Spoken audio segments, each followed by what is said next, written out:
Jesus, depois de caminhar algum tempo com os seus discípulos, o Evangelho de Mateus, no capítulo 16, diz que Jesus reuniu os 12 e perguntou para eles o que estavam dizendo sobre ele. Estavam dizendo quem ele era. Alguns diziam que ele era mais um profeta, outros diziam que ele era o Elias. Jesus então se dirige para os 12 e diz para eles: e vocês, quem dizem que eu sou? É nesse momento que Pedro se levanta e diz: tu és o Cristo, o Filho do Deus vivo.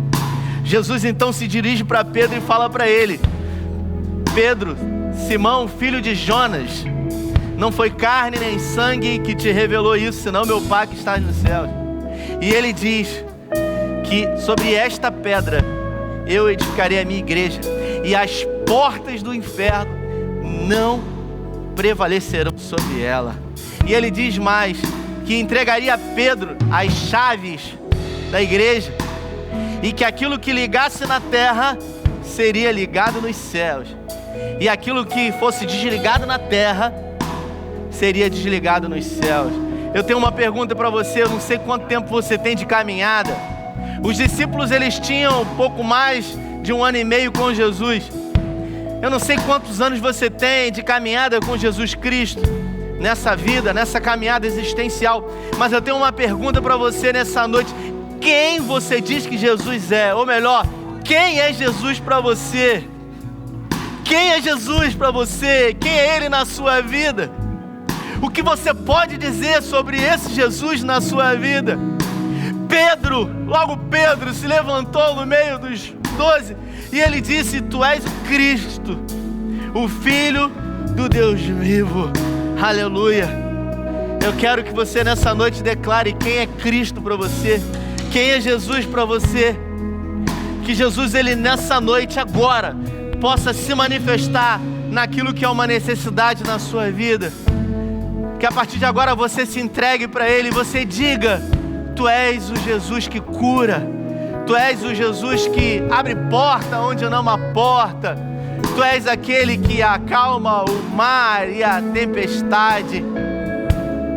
De acordo com a necessidade que você está vivendo, eu quero convidar você a declarar nessa noite que essa palavra ela terá lugar na sua vida. A Bíblia fala que as portas do inferno não prevalecerão. Esse texto diz que não é o diabo que avança. Esse texto é claro em especificar que são as portas dos céus que avançam em direção a qualquer tipo de porta do inferno. Por isso eu declaro na sua vida, pelo poder que há no nome de Jesus, que nenhuma porta do inferno irá prevalecer sobre a sua vida. Que você possa nessa noite declarar que Jesus é aquilo que você precisa. Eu quero orar junto com você e eu quero selar essa palavra. Eu quero fazer menção a esse texto e eu quero junto com você ligar na terra para que seja ligado nos céus. Oh, aleluia! Eu quero que você ligue na terra essa palavra e que você possa declarar que melhor é o fim das coisas do que o início delas. Que você possa declarar que nem olhos viram, nem ouvidos ouviram, nem jamais penetrou o coração do homem aquilo que o Senhor tem preparado para aqueles que o buscam, para aqueles que ansiosamente aguardam a manifestação da sua presença. Se você pode, feche os seus olhos e coloque uma de suas mãos no seu coração e que você ore junto comigo e que você declare quem Jesus é para você. E eu quero dizer para você, para mim Ele é um Deus que surpreende, um Deus que a cada dia me surpreende, e quando eu penso que é impossível Ele me surpreender, Ele vem e de uma forma extraordinária, incrível, absurda, novamente Ele me surpreende. Pai, nós queremos declarar essa palavra sobre as nossas vidas. Nós declaramos que Tu és aquilo que nós precisamos. Tu és o Deus que cura, Tu és o Deus que liberta, Tu és o Jeová Rafá, Tu és o Jeová Shalom, Tu és a nossa provisão, o Jeová Jireh, Tu és o Elion, Tu és o disse que no Yahvé, Tu és a nossa bandeira, o Jeová Nissi. Tu és Deus sobre tudo e sobre todos, e nós declaramos sobre essa palavra, nós ligamos na terra para que seja ligado nos céus, que a nossa vida, que a nossa família pertence exclusivamente ao Senhor. Que venham ondas, que venham ventos, que venham raios e trovões, mas nós decidimos permanecer firmes no Senhor, porque o Senhor é a nossa rocha, e é sobre o Senhor que nós firmamos os nossos passos. Por isso não temeremos mal algum, ainda que tudo seja contrário àquilo que cremos. Todavia nós decidimos ter esperança, mesmo contrário àquilo que os nossos olhos veem. Por isso venha sobre nós, Jesus, venha sobre nós e se manifesta aqui nessa noite, em nome de Jesus, com aqueles que estão aqui, mas também com aqueles que estão em casa agora. Que o Senhor venha mais uma vez e que o Senhor nos surpreenda para a glória do Teu nome, em nome de Jesus. Vamos adorar a Ele. Só Tua graça me dá, Tua presença é o meu prazer. Santo dos santos, A fumaça desse amor, só Seus olhos me veem. Eu confesso que quando o Evangelho chegou na minha vida, ele mudou radicalmente a minha vida. E eu, como pastor, como um sacerdote hoje, tenho a oportunidade de ver o Evangelho chegar na vida de milhares e milhares de pessoas e mudar e transformar de uma forma radical. A graça maravilhosa, o escândalo da graça, quando chega, ele reverte quadro, muda a situação, ele muda casamento que estava acabado, ele restaura. Casamento que estava decretado para divórcio se transforma em testemunho. Aquele que era não é mais, aquele que fazia não faz mais. O homem, quando ele se permite ser alvo da graça de Deus, ele tem a sua vida transformada. Mas a verdade é que o Evangelho, as boas novas do reino de Deus, elas não funcionam na vida de todo mundo. Você deve conhecer algumas pessoas que se dizem evangélicas, que fazem parte de um grupo, de uma comunidade de fé, mas as suas vidas, elas são uma vergonha. Elas são motivo de escândalo, não da graça, mas escândalo do pecado. Então, como compreender isso? Como olhar para a vida de pessoas que tiveram a transformação radical pela graça e de algumas mesmas pessoas que se encontram dentro das igrejas evangélicas, não hoje, mas em casa, se intitulando, colocando um adesivo de pequenos cristos, mas que as suas práticas, elas não condizem com esse título. Afinal, o Evangelho só dá certo, grave isso, o Evangelho de Jesus Cristo só dá certo quando nós morremos. É necessário que o homem morra. Jesus disse isso para Nicodemos, um homem de 65 anos de idade, membro do Sinédrio, de uma classe política da época. É necessário que o homem morra, que as práticas elas morram, o que não seria o batismo senão a mortificação do velho homem para a vivificação de um novo homem com o caráter de Cristo. E por que não falar de Elias, que enfrentou 850 profetas, mas diante de uma crise existencial, chorou e teve medo e fugiu. Foi para uma caverna, pediu a morte ao Senhor, achou que estava sozinho. Sabe quando você cansa de fazer a coisa certa? Sabe quando tudo à sua volta é contrário àquilo que os preceitos da palavra de Deus dizem para você fazer? Sabe quando você está nadando contra a correnteza? Sabe quando todo mundo está indo para um lado e você está indo para o outro? Porque a palavra de Deus diz para ir para o outro e você olha, está todo mundo indo para um lado e você fala, não é possível. E você sabe que quando fazer isso é desgastoso, é sacrificante, é difícil, é penoso. Foi assim com Elias. Elias só fez aquilo que era certo, mas ainda assim, ele se sentiu sozinho. Porque existe momentos na nossa vida que a gente cansa de fazer o que é certo. A gente olha à nossa volta e a gente vê um monte de gente que faz o que é errado. E aos nossos olhos a gente vê essas pessoas crescendo, prosperando, enriquecendo no primeiro momento. E às vezes a gente cansa. Elias, ele cansou. E ele achou que ele estava sozinho, dobrou os seus joelhos e pediu a morte.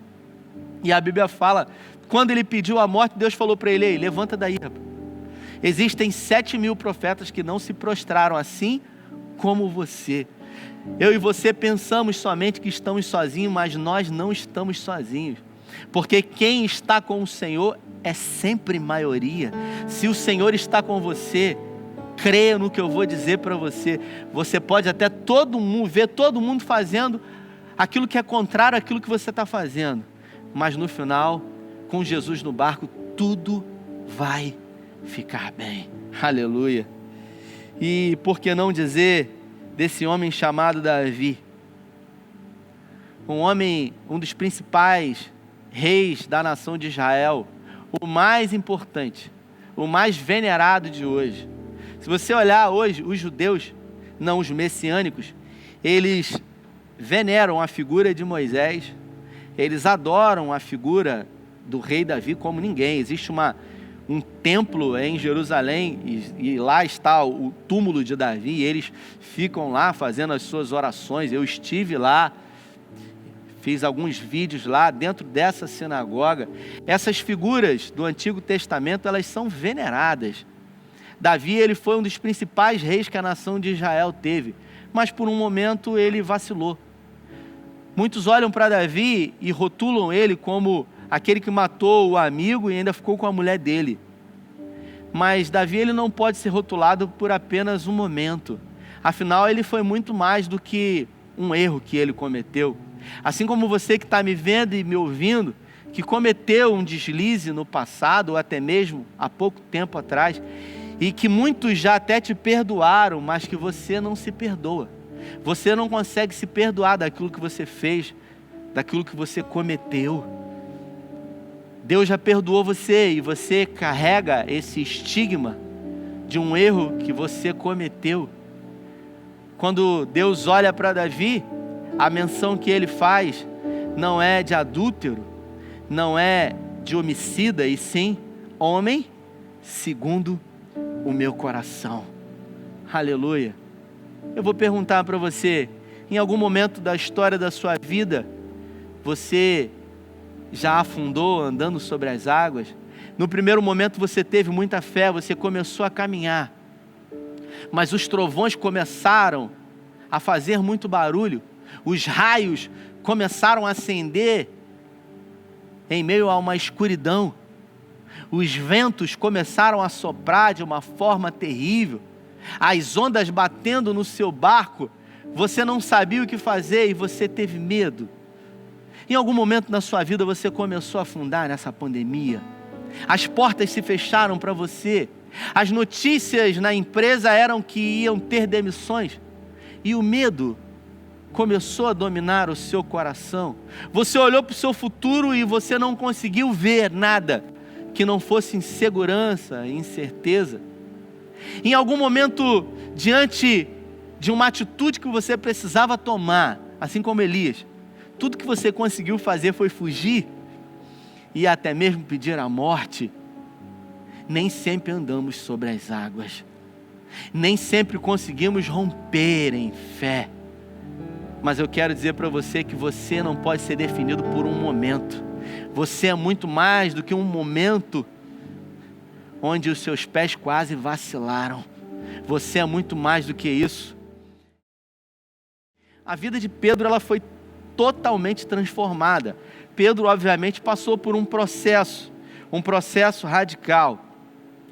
E dentro desse processo, num episódio que ficou marcado na história da vida dele, nós observamos que nem sempre andamos sobre as águas. Afinal, Pedro, por um momento ele andou, mas nem sempre eu e você conseguimos andar sobre as águas, porque em alguns momentos da nossa vida nós afundamos. em algum dos momentos da nossa vida, nós vacilamos. E eu pergunto para você, por que nem sempre conseguimos andar sobre as águas? Por que Pedro afundou, sendo um discípulo colérico, por temperamento, um homem que gostava de falar na frente de todos, gostava de se exibir, e por que não dizer, gostava de tomar partido de tudo que era feito? Por que Pedro afundou? Por que eu e você muitas vezes escorregamos o nosso pé, vacilamos? Pelo mesmo motivo que Moisés pegou o cajado e feriu a rocha, irando dentro do seu coração. Pelo mesmo motivo que Elias, depois de enfrentar o rei Acabe e Jezabel, e também desafiar 850 profetas, sofrer por um momento de um lapso psicológico, fugir e pedir a morte dentro de uma caverna, pelo mesmo fato de que Davi, ele errou o alvo por um momento. Assim como Asaf no Salmo 73 que diz: por um momento, os meus pés quase vacilaram. Viver em Cristo é um grande desafio. Sem sombra de dúvidas, nesse tempo, onde não temos controle absolutamente sobre nada, viver em Cristo é extremamente desafiador. Por quê? Porque você não sabe o que vai acontecer no momento seguinte. O Evangelho só dá certo na vida daquelas pessoas que entregaram a sua vida para Jesus, entregaram o governo da sua vida, a direção, o norte, o leme, a nau da sua vida, nas mãos de Jesus. Nem todos conseguem fazer isso. Afinal, perder o controle da situação é extremamente desconfortante, porque você não sabe o que vai acontecer. E foi assim com Moisés, no deserto, sendo comissionado pelo Senhor, com 40 anos de idade, saiu do Egito e foi para o deserto pastorear as ovelhas do seu sogro Jetro, e com 80 anos de idade ele recebe um chamamento do Senhor, e ali ele volta para o Egito, liberta aquele povo, Deus faz maravilhas, e a Bíblia fala que depois de 3 meses que o povo saiu do Egito, o povo começou a inquirir Moisés, começou a reclamar, começou a murmurar. Moisés sobe o monte Sinai, Deus dá as pedras da lei, os 10 mandamentos, e lá em cima Deus fala para ele: Moisés, meu filho, desce, porque aquele povo já se corrompeu, o coração deles já se corrompeu, eles fizeram um bezerro de ouro para adorar. Quando eu li esse texto hoje, eu me peguei pensando, afinal foi Arão e a sua irmã Miriam que desenvolveram toda a ideia do bezerro de ouro. A verdade é que não foi nada fácil para Arão ter que aguentar as queixas do povo. Eles conseguiram resistir durante 40 dias. O povo reclamando: cadê Moisés? Ele morreu, foi embora, tirou a gente de lá. Pelo menos tinha comida, tinha água, tinha cebola, tinha pepino, pimentão, aqui não tem nada. E as queixas, e as lamentações, e as murmurações eram tantas ao ponto de Arão e de Miriam se perderem e darem ouvido ao povo. Por isso, na sua vida, todas as vezes que muita gente falar para você fazer alguma coisa, que você decida escolher ouvir a Deus. Nunca ouça o homem, porque o coração do homem é enganoso. Ouça o Senhor, porque quem ouve o Senhor vai ter na sua vida as promessas cumpridas. Moisés desceu, e quando ele viu aquilo, ele se irou com o povo, e as queixas só aumentaram, as murmurações só aumentaram. Num determinado momento, o seu irmão Arão e a sua irmã Miriam começaram a implicar com Moisés, porque Moisés, ele era um homem manso. Eles questionavam Moisés, inclusive a sua autoridade. Sabe o que Moisés fazia? Moisés não fazia nada, Moisés não falava nada, Moisés ia ouvir o Senhor. Até que Miriam então resolveu afrontá-lo, dizendo para ele havia casado com uma mulher egípcia chamada Zípora. Então Miriam começou a dizer para ele que ele tinha que se separar dela. Moisés tinha filhos com Zípora. E ele diz, de uma forma audível, os textos dizem que Moisés não falava nada. Moisés, ele se encontrava calado. Foi então que Arão se posicionou e disse: será que realmente Deus só fala com você diante do povo? Querendo colocar o povo contra Moisés. Miriam então, que tinha problema com Zípora, diz para Moisés que ele precisava abandoná-la, deixar ela no deserto, inclusive com os seus filhos. Os dois então, Miriam e Arão, planejam destituir a autoridade que Deus havia dado para Moisés. Escute o que eu vou dizer para você. Moisés, ele não entrou na terra prometida, sabe por quê? Porque Deus pediu para que ele tocasse na rocha, mas o coração dele estava tomado de tanta murmuração do povo, de tanta reclamação, e eu não sei como que ele aguentou, que ele pegou o cajado, não aguentando mais, e ele feriu a rocha. E a Bíblia diz que Deus falou para ele: olha, porque você se irou, você vai ver a terra prometida, mas você não vai entrar nela. Muitos resolvem pegar a história de Moisés e falar: Moisés foi aquele que não entrou na terra prometida, colocar um adesivo nele, atribuindo a ele algo ruim que aconteceu na vida dele. Mas escute o que eu vou dizer: Moisés nunca desejou entrar em terra prometida. Em nenhum lugar aqui da Bíblia você vai ver ele sonhando com terra prometida, ele desejando com terra prometida. Pelo contrário, tudo que Moisés desejava, ansiava, era a presença de Deus. Moisés, ele não se conformava somente com as bênçãos que Deus dava. O que ele queria realmente era estar na presença, era ver a revelação da presença de Deus. Ele a todo momento queria ver a glória do Senhor. A cada momento que Deus o surpreendia, ele saía com novas coisas, dizendo: Senhor, mostra-me a tua glória. Moisés foi alguém que Deus falou face a face, como alguém fala com um amigo. Mas os seus irmãos de sangue, Miriam e Arão, tentaram usurpar a autoridade dele. E você sabe o que Moisés fez? Moisés foi reclamar com o Senhor acerca dos seus irmãos que estavam querendo jogar o povo contra ele? Não, porque Moisés nunca pediu liderança do povo. A verdade é que Moisés nem queria. Moisés disse: eu não, manda outro, sou pesado de língua. E quando o povo quase que se voltou contra Moisés para matá-lo, numa obra que foi arquitetada por Arão e Miriam, Deus chamou os dois na tenda do encontro, do lado de fora do arraial, os três. E lá, Deus se manifestou, os três entraram e Deus se revela para Arão e para Miriam. Moisés fica do lado de fora. E Deus chega para Miriam e diz para ela: olha, eu falo com os profetas, com quem eu quero, em visões, em sonhos, em revelações, não com o meu servo Moisés. Com ele eu falo face a face, como alguém fala com um amigo. Em outras palavras, Deus disse: vocês estão tentando puxar o tapete dele aí? Sabe quando tem gente querendo puxar o teu tapete? Sabe quando tem gente querendo fazer coisas erradas por trás de você, para te prejudicar? Mas você é fiel ao Senhor e Ele é o seu advogado, e Ele tem cuidado de tudo, e Ele transforma todo o mal que vem contra a sua vida em bondade. Eles saíram da tenda entendendo perfeitamente o recado. Deus falou: olha, eu falo com ele, por isso não se metam nisso. Quando Miriam saiu da tenda, ela ficou branca, tomada de lepra. Quando Moisés olhou para Miriam, Moisés pediu misericórdia ao Senhor, afinal era sua irmã. Mesmo uma mulher que estava querendo puxar o tapete dele ali, ele interpeliu, ele pediu, ele clamou por ela.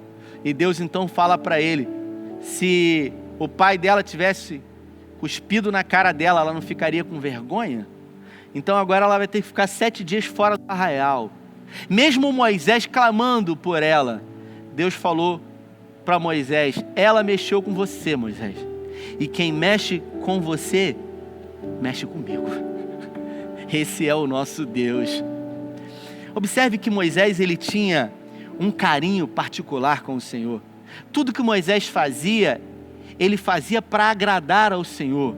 E ele não fazia para que o Senhor estivesse do lado dele fazendo maravilhas, não. O que Moisés desejava era agradar o coração de Deus. Quando Moisés desceu com as tábuas da lei, o bezerro de ouro pronto, Deus disse para ele: eu vou acabar com esse povo, eu vou matar esse povo todo. De uma forma surpreendente, Moisés pede ao Senhor que não faça isso. E Moisés não estava preocupado somente com o povo. Moisés estava preocupado com a reputação do Senhor. Deus fala que vai acabar com o povo. E Moisés então diz: Senhor, o que as outras gerações vão dizer do Senhor, que tirou o povo do Egito para matar no deserto? Você entende a preocupação, o zelo, o carinho, o respeito que Moisés tinha pelo Senhor? Talvez você diga: pastor, mas Moisés não entrou na terra prometida. Quem falou isso para você? Você vê no Evangelho de Marcos, no capítulo 9, você vai ver Jesus subindo ao monte, ele, Tiago e João, no monte chamado Monte da Transfiguração. E lá houve uma epifania naquele monte. Uma grande transfiguração aconteceu e estavam ali, exatamente na terra prometida, Elias, Jesus e Moisés. Moisés entrou na terra prometida mesmo não desejando isso. Quando Moisés morreu, Deus fez com que o corpo dele não fosse encontrado. Deus tomou Moisés para ele, um amigo de Deus.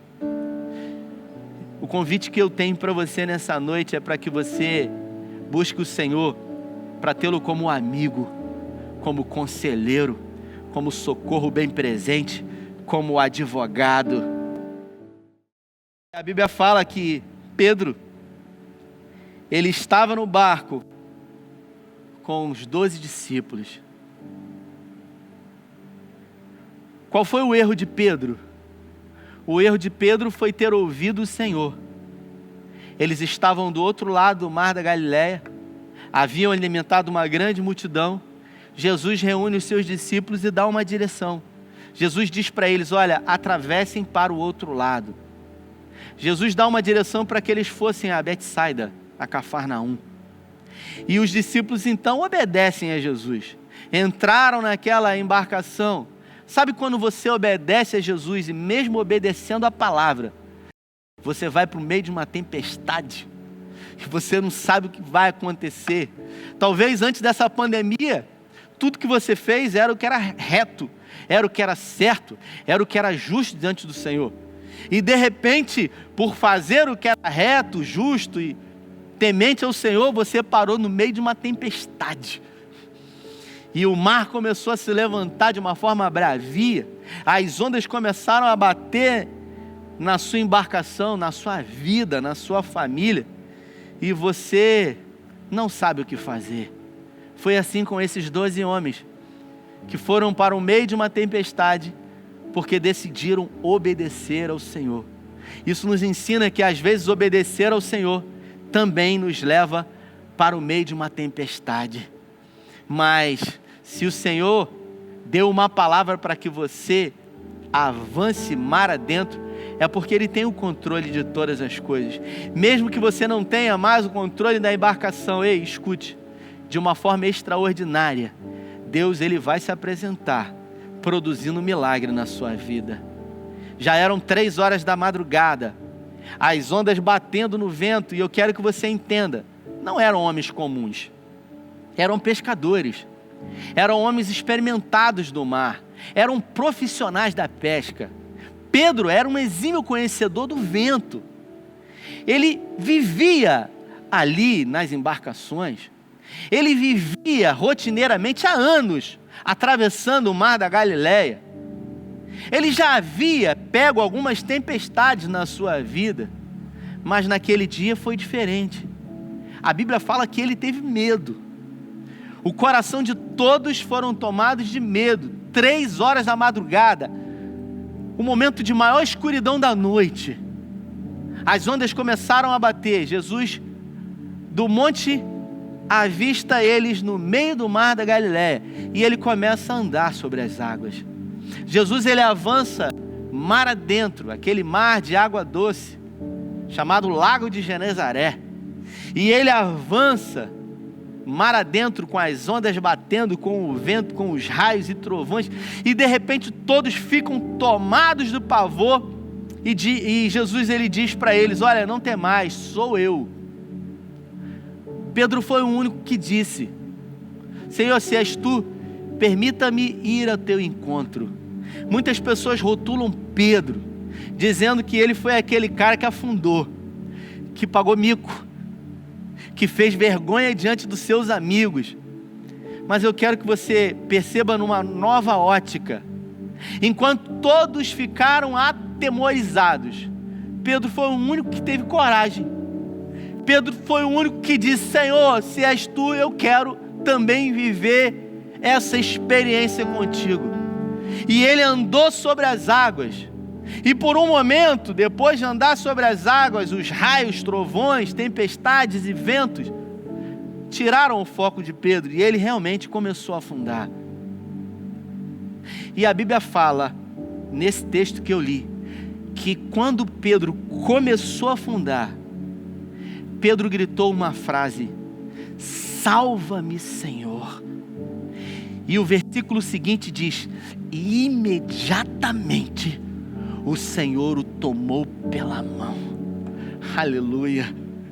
Isso quer dizer que Pedro aprendeu que dentro da caminhada de fé, nem sempre é possível andar sobre as águas, mas todas as vezes que tivermos medo, que a fé foi embora, que a insegurança bater, ele pode gritar: Senhor, salva-me, que a sua boa e poderosa mão irá erguê-lo diante de um mar bravio. Eu quero dizer para você que nesses últimos dias tem visto o seu corpo afundar lentamente, a sua fé esmorecer, a sua segurança se transformar em medo.